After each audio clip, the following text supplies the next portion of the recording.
Mahalnya harga daging sapi berdampak pada sektor kuliner. Porsi daging dalam semangkuk soto Betawi misalnya harus dikurangi supaya pelanggan tidak lari. Penting banget nih, Menteri Perdagangan angkat bicara soal penyebab mahalnya daging sapi.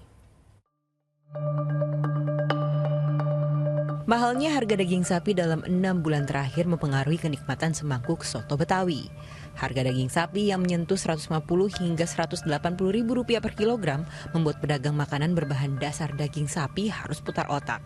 Tak mau menaikkan harga karena takut kehilangan pelanggan, mereka memilih mengurangi porsi dagingnya. Orang sini nih mahasiswa ya, kita naik lagi dan udah tetap aja harga nggak naik nggak turun, udah tetap segitu aja. Cuman ya gitu aja, daging mahal juga saya ya kurangin dikit lah, namanya ini ya. Ntar kalau kan naik turun Mbak, jadi kita nggak selalu naik, nggak kan ada turunnya, itulah ya kelebihan saya. Merespon mahalnya harga daging sapi di pasaran, Menteri Perdagangan menyebut jika kenaikan terjadi karena jalur distribusi ke sejumlah daerah terhambat. Namun soal pasokan, ia menyebut masih cukup.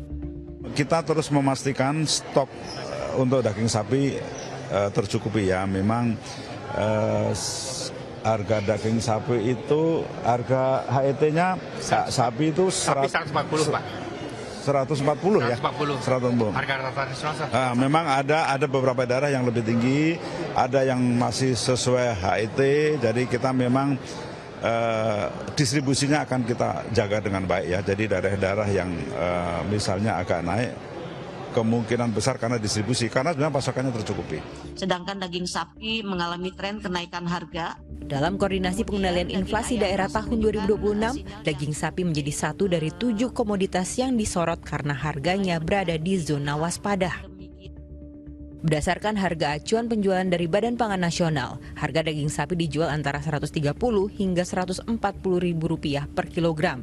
Namun sejak Idul Fitri hingga saat ini, harga daging sapi di pasaran dijual lebih mahal dan belum ada tanda-tanda penurunan.